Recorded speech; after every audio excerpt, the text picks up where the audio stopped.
ಎಲ್ಲರಿಗೂ ನಮಸ್ಕಾರ. ನಾನು ನಿಮ್ಮ ಚೆನ್ನ. ಈ ಒಂದು ವಿಡಿಯೋದಲ್ಲಿ ಕಾರ್ಮಿಕರ ದಿನಾಚರಣೆಯ ಸುಂದರ ಭಾಷಣ ನೋಡ್ತೋಣ. ಈ ಒಂದು ಭಾಷಣಕ್ಕೆ ನಿಮಗೆ ಇಷ್ಟವಾಯ್ತು, ಇಷ್ಟವಾದ್ರೆ ಒಂದು ಲೈಕ್ ಅನೇಕ ವಿಡಿಯೋದಲ್ಲಿ ಪ್ರೋತ್ಸಾಹ ತುಂಬ ಸಿಗುತ್ತೆ. ಇನ್ನೊಬ್ರಿಗೂ ಶೇರ್ ಮಾಡಿ ಸಾಧ್ಯ.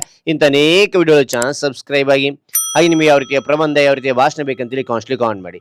ಆ ವಿಷಯಕ್ಕೆ ತಕ್ಕಂತೆ ನಾವು ವಿಡಿಯೋ ಮಾಡಲು ಪ್ರಯತ್ನ ಮಾಡ್ತೇನೆ ಅಂತ ಹೇಳ್ತಾ ಹರಿ ಒಂದು ಭಾಷಣವನ್ನು ನೋಡ್ತಾ ತಿಳಿತಾ ಕಲಿತಾ ಹೋಗೋಣ ಬನ್ನಿ.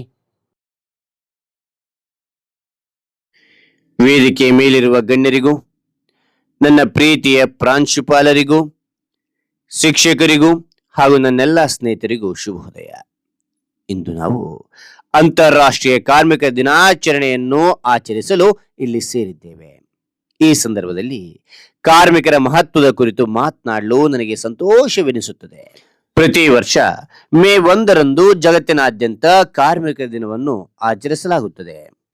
19ನೇ ಶತಮಾನದ ಉತ್ತರಾರ್ಧದಲ್ಲಿ ಕಾರ್ಮಿಕರು ದಿನಕ್ಕೆ 15ರಿಂದ 16 ಗಂಟೆಗಳ ಕಾಲ ದುಡಿಯಬೇಕಿತ್ತು.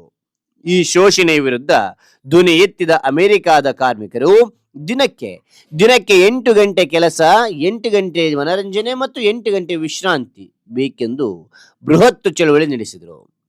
ಅವರ ಆ ಹೋರಾಟದ ಫಲವಾಗಿ ಇಂದು ಕಾರ್ಮಿಕರಿಗೆ ಘನತೆ ಮತ್ತು ಹಕ್ಕುಗಳು ಲಭಿಸಿವೆ. ಒಂದು ದೇಶದ ಅಭಿವೃದ್ಧಿಯ ಬೆನ್ನೆಲುಬು ಕಾರ್ಮಿಕರು. ಇಂದು ನಾವು ಕಾಣುತ್ತಿರುವ ಸುಂದರ ಕಟ್ಟಡಗಳು, ರಸ್ತೆಗಳು, ನಾವು ಬಳಸುತ್ತಿರುವ ವಸ್ತುಗಳು ಇವೆಲ್ಲವೂ ಕಾರ್ಮಿಕರ ಕಠಿಣ ಪರಿಶ್ರಮದ ಫಲ. ಕೃಷಿಯಿಂದ ಹಿಡಿದು ತಂತ್ರಜ್ಞಾನದವರೆಗೆ ಪ್ರತಿ ಕ್ಷೇತ್ರದಲ್ಲೂ ಅವರ ಬೆವರಿನ ಹನಿ ಇದೆ. ಕಾರ್ಮಿಕರ ದಿನ ಕೇವಲ ರಜಾ ದಿನವಲ್ಲ, ಅದು ಶ್ರಮ ಜೀವಿಗಳಿಗೆ ಗೌರವ ಸಲ್ಲಿಸುವ ದಿನ.